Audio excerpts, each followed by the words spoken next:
Zach Elliott at Feel Free to Argue. Hope everybody's doing okay. What I want to talk about today is how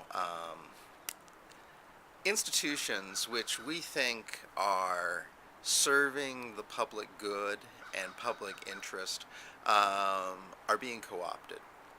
And there's really clear evidence of that out there. First, I want to talk a little bit about an article that a friend of mine sent me. It's off of Media Matters, their website.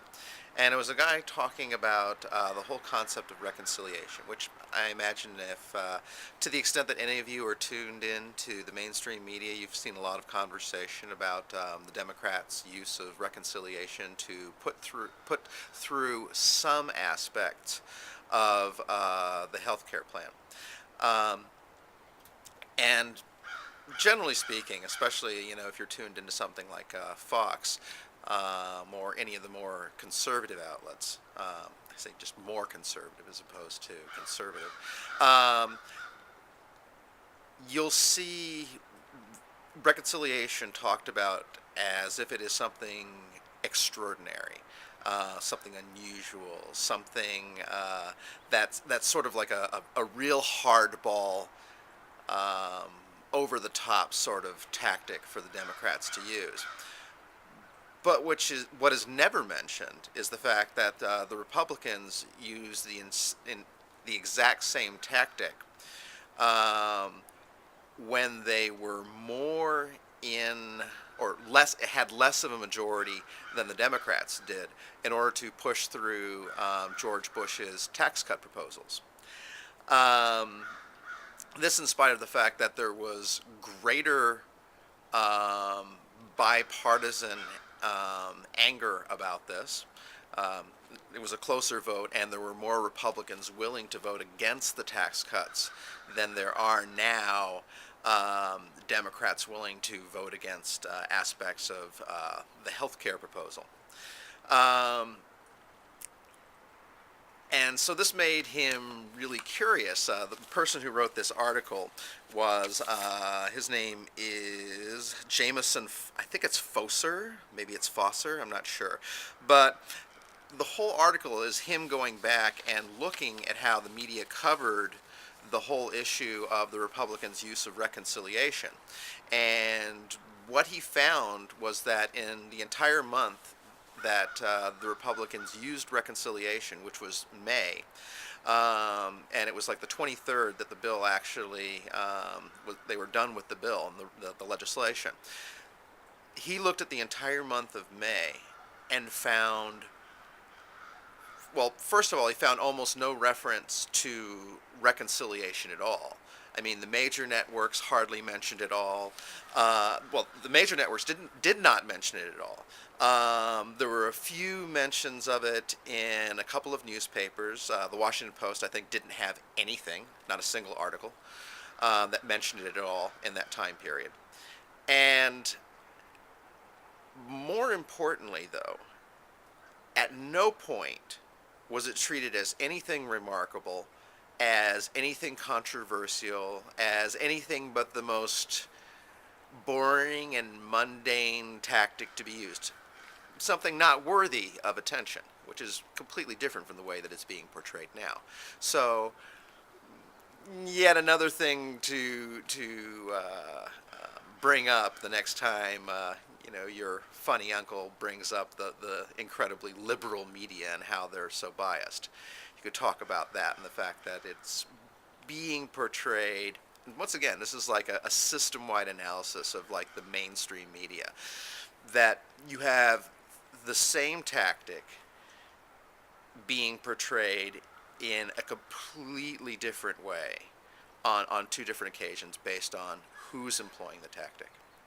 All right, the other thing that I want to talk about is I saw a very good segment this morning on Democracy Now!, as usual, talking about how, and I've seen other things about this, talking about how various environmental agencies are being hollowed out by the fact that they're taking money from the worst polluters. And this leads, various organizations, and I mean, they cited examples from the Nature Conservancy, the Sierra Club, Conservation International, all these various groups who have taken the money from the bad polluters and then engaged in support for these people. And it was very interesting to hear the two people that they had there. One of them was Johann Hari.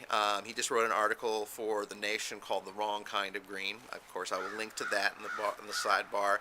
The New York to Democracy Now! Show. There was also Christine Macdonald, who's recently written a book called "Green Ink: An Environmental Insider Reveals How a Good Cause Has Gone Bad." And both of these people were talking about how it has just become more and more of the trend for environmental agencies to take money from big polluters and then to either ignore, the harm they do, or even actively, support it by, being apologists or whatever, partnering with them on various ventures, etc. And though, he points out that the Sierra Club is starting to turn itself around because it's more of a democratic organization than the other two that I mentioned. But he said the other two were completely toxic and just should be shunned because they're not democratically controlled and they're completely debased at this point. And they don't really have any capacity for fixing themselves given their current model.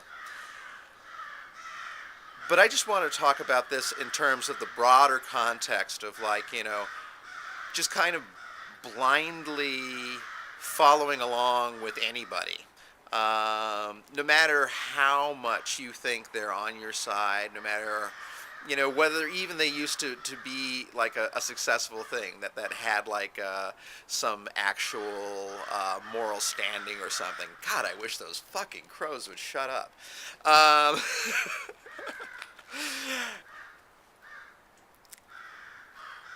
But it reminded me very much of listening to Arundhati Roy recently, talking about India and how they have all these institutions in India, but none of them mean anything anymore. They're all hollowed out. If you try to use them for anything having to do with, social justice, yes, courts exist, laws exist, judges are there, but you can't use them to get an acceptable result anymore.